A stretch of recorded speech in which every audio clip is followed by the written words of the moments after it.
और सर ये जो योग जैसे बनते हैं जी।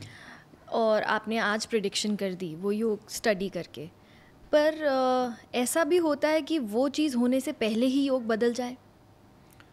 अभी तक तो सोनल मैंने जितनी भी प्रोडक्शन मंडेन में की हैं, हम्म। जो भी किए हैं एज इट इज़ हुआ है। अभी तक तो कुछ बदला नहीं है।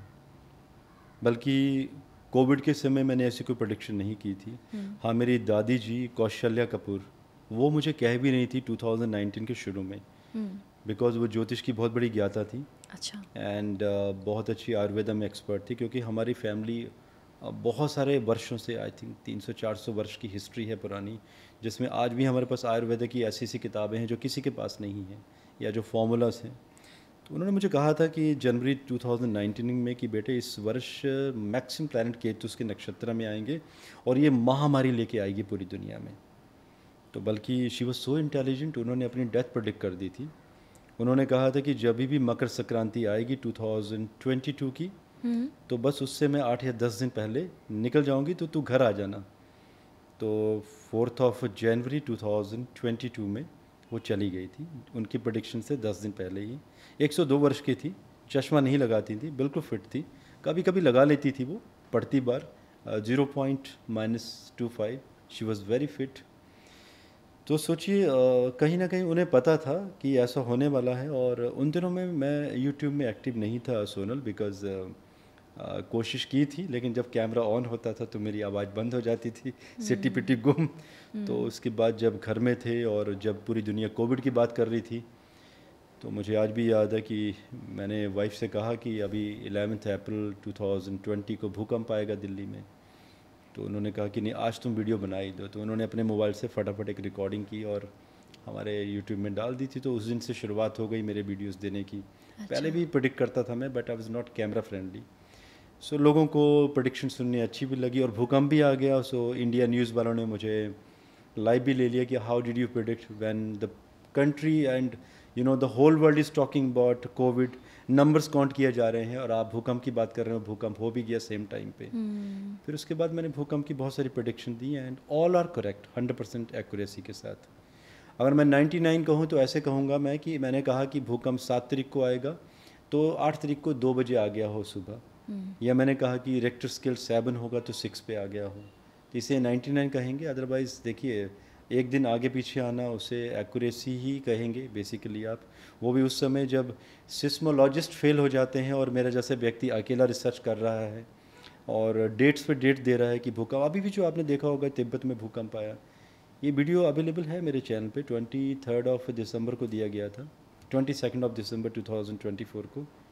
सिटीज़ के नाम बताए हैं मैंने कहा था कि 24 दिसंबर से श्रृंखला शुरू होगी एंड 7 जनवरी के आसपास रुकेगी। हम्म। तो लोगों ने वहाँ पे कमेंट भी किए हैं, करते चले गए हैं कहाँ कहाँ पे आए। सो अगर अर्थ को एक एस्ट्रोलॉजी आप डालें हैशटैग भी, तो you will find lot of my videos on YouTube, जिसमें आप मैच करवा सकते हैं। अब देखिए, मैं ये क्यों कहना चाहता हूँ, इट्स साइंस। आप प्रिडिक्ट करते हो, एक्यूरेसी है उसमें। सो एस्ट्रोलॉजी आप समय देना पड़ेगा। हमारे पास समय नहीं है ह्यूमैनिटी के पास। और जो लोग समय देना चाहते हैं उन्हें लगता है कि शायद ये साइंस है भी या नहीं। अब जब तक कोई प्रूव ना कर दे तब तक लोग कैसे मानेंगे। और देखिए, मुझे लगता है कि I have transform many life in astrology, because मेरे बहुत सारे शिष्य बन गए हैं, educated high profile people. There are few IAS, IPS, IITians and नाम नहीं लेना चाहूँगा मैं, पहले नाम ले दिया था, आपसे कुछ बात चली थी। किसी बहुत बड़ी फॉर्चून 500 कंपनी के वाइस प्रेसिडेंट हैं, ही इज़ माई स्टूडेंट। अभी 4 करोड़ का पैकेज छोड़ के वो रिसर्च करने में लगे हैं एकदम डिवोशन के साथ।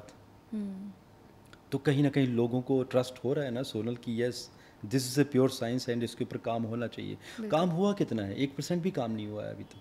कई बार मुझे भी लोग पूछते हैं कि आप इतना अच्छा प्रेडिक्ट करते हैं, तो आप आउट ऑफ 10 अपने आप को कितनी रेटिंग देते हैं? तो मेरा यही आंसर होता है कि आउट ऑफ 100 मैं अपने आप को आज भी 1 रेटिंग देता हूँ, वो भी बहुत मुश्किल से। क्यों? आई थिंक 1600-1700 किताबें भी पढ़ चुका हूँ ज्योतिष की, रिसर्च भी कर चुका हूँ। सोनल, जब भी कोई नया केस आता है, नई चीज़ आती है, तो जब भी ओपन करता हूँ लगता है कि कुछ भी नहीं आता है मुझे। मतलब इतना डेप्थ है, इतनी गहराई है, ये महासागर है।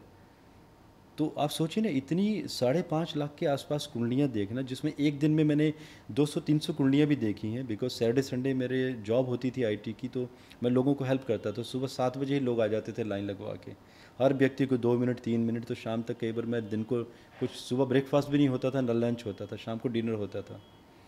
तो आप सोचिए ना कि इतनी रिसर्च, इतनी कुंडलियाँ देखने के बावजूद भी कई बार नई कुंडली आती है कुछ नए पैरामीटर के साथ, तो लगता है कि no, I don't know anything, कुछ भी नहीं आता शायद मुझे। तो सोचिए, जब मेरे जैसे व्यक्ति को इतना काम करके लगता है कि कुछ भी नहीं आता, मैं 1% भी नहीं जानता, तो सोचिए ये समुद्र है, छानना पड़ेगा, समुद्र मंथन मंथन करना पड़ेगा। और देखिए वही कह रहा हूँ कि जब तक यंगस्टर्स नहीं आएंगे तब तक ये समुद्र मंथन हो भी नहीं पाएगा, लोगों को आना पड़ेगा मंथन करने के लिए। मेरी सर 2 साल की बेटी है। जी हाँ। और जब वो पैदा हुई थी तो मेरी मम्मी ने उसकी भी कुंडली बनवा दी थी। हम्म।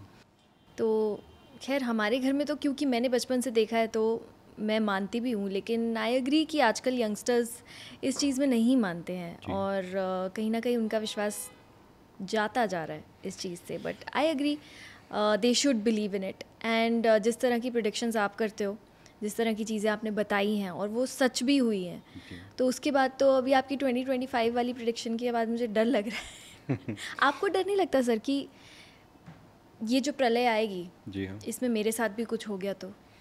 देखिए अभी फ़्लाइट से आया हूँ मैं, दिल्ली से मुंबई। मैंने फ़्लाइट की भी प्रेडिक्शन दी थी कि एयर क्रैश होंगे जनवरी में, और दिसंबर 15 से शुरू होंगे, 15 जनवरी तक चलेंगे।